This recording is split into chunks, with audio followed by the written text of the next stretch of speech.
Hello students, आज capacitor से related question solve करते हैं। आपके सामने एक क्वेश्चन हमने रखा है।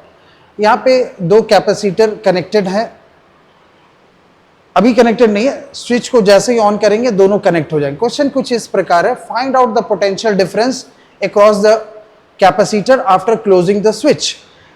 तो यहाँ पे कोई भी एक्सटर्नल एनर्जी सोर्स नहीं है हमारे पास, कोई भी एक्सटर्नल पोटेंशियल अप्लाइड नहीं है। जो भी है इनिशियली जो चार्ज स्टोर था वही एक रूप लेगा नया पोटेंशियल डिफरेंस क्रिएट करने। अभी फिलहाल कुछ ऐसा है कि इसके cross potential 20 with polarity minus and plus, उल्टे ऑर्डर में यहां पे 10 वोल्ट है। लेकिन जैसे हम कनेक्ट करेंगे, दोनों को कनेक्ट कर दे, स्विच को ऑन कर दे, तो दोनों का left side and right side common हो गया। Left side common potential, right side common potential. तो एक फिक्स VAB आपको मिलेगा इफ आई से A पॉइंट B पॉइंट। यही हमें निकालना है, potential difference across the capacitor after closing the switch. तो कोई कुछ ऐसा भी कह सकता है, सर इस सर्किट को थोड़ा सिंप्लीफाई कीजिए, you make it like this, C equivalent A and B point. तो इस तरह के क्वेश्चन में जब कुछ भी इनिशियल इंफॉर्मेशन और नहीं है तो हम यही कह सकते हैं कि there is no external source, तो चार्ज जो होगा वो कंजर्व होगा। Charge, initial charge equal to final charge. Initial charge before switch is on and final charge after switch is on. Charge कहीं भी नहीं जा रहा है, total amount of charge will be fixed. तो आप ये कहोगे कि सर देखिए पोलरिटी आर नॉट सेम, इसका पॉजिटिव इसके नेगेटिव से कनेक्ट होगा।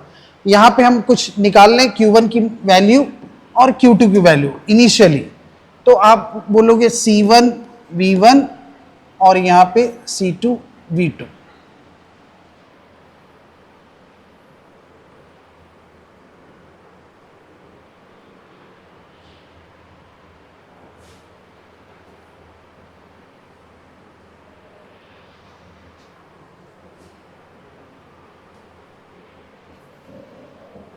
थोड़ा क्लीन कर दूं थोड़ा,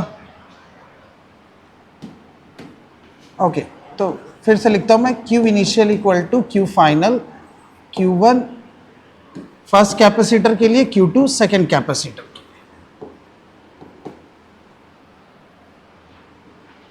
since polarity is not same, negative part positive से कनेक्ट हुआ, तो यहां पे हमें माइनस साइन यूज करना पड़ेगा। क्योंकि आप कह सकते हो यहां पे मान लीजिए नेगेटिव चार्ज एक्यूमुलेट हुआ एक प्लेट पे, इधर पॉजिटिव एक्यूमुलेट हुआ, तो हमें दोनों का डिफरेंस लेना पड़ेगा। और इस सर्किट को जैसा कि हमने पहले ड्रॉ किया, कुछ ऐसा ड्रॉ कर सकते हैं, C1 C2 A B, we have to find VAB। और इक्विवेलेंट कैपेसिटर हम कुछ ऐसा भी रिप्रेजेंट कर सकते हैं।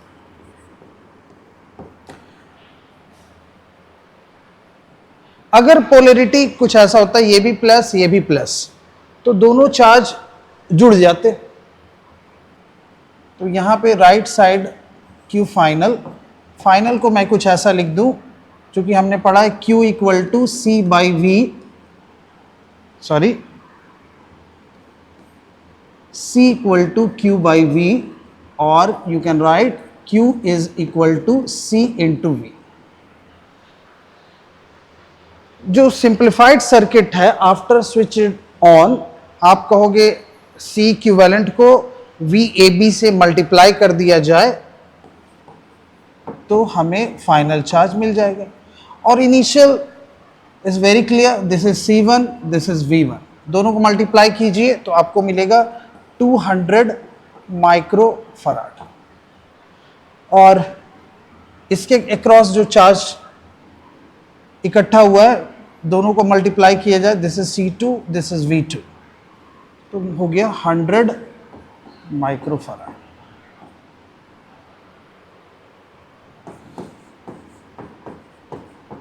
C इक्विवेलेंट अगर सिंप्लीफाई किया जाए, दोनों पैरेलल में है, तो C इक्विवेलेंट जानते हो, पैरेलल में C1 प्लस C2, दोनों जुड़ जाएंगे। तो 10, यहां भी 10, तो हो गया 20 माइक्रो फराड। और यहाँ पे हमें कूलम लिखना चाहिए था चार्ज के लिए।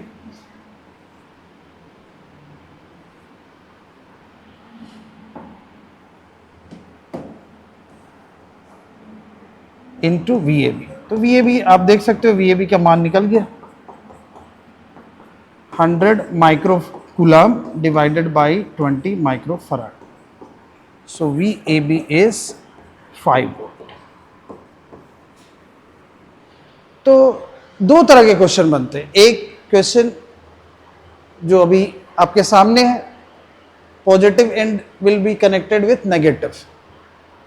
दूसरा केस इसी कैपेसिटर को उलट दिया जाए, अगर पॉजिटिव टर्मिनल इधर होता, नेगेटिव टर्मिनल इधर होता, तो उस केस में यहां पे माइनस नहीं लिखते, प्लस होता।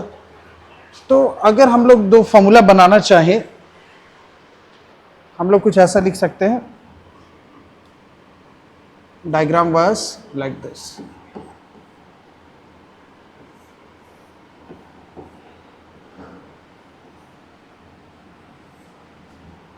C1 C2,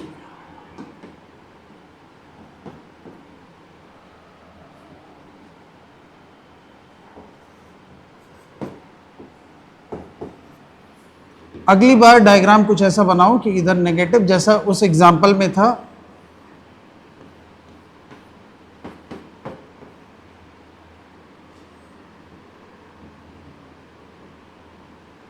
स्विच कैसे बना सकते हो आप? Let's name these points A, B।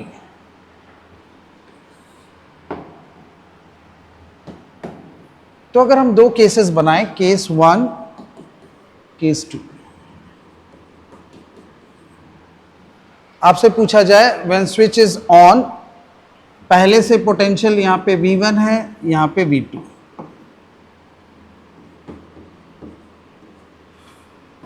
वो इंफॉर्मेशन गिवन होगा आपके पास। तो अगर दोनों एंड पॉजिटिव से जुड़े हुए हैं तो आप डायरेक्टली लिख सकते हो कि once switch is on, once switch is on, तो VAB इनके अक्रॉस जो पोटेंशियल हो जाएगा कुछ ऐसा मिल जाएगा हमें, C1 V1 plus C2 V2 upon C1 plus C2। लेकिन अगर पोलैरिटी ऑपोजिट है तो एक चार्ज दूसरे को न्यूट्रलाइज करेगा, तो आप लिख दोगे VAB। इस केस में जो पोटेंशियल डिफरेंस मिलेगा उसकी मैग्नीट्यूड पहले से कम होगी। आप लिखोगे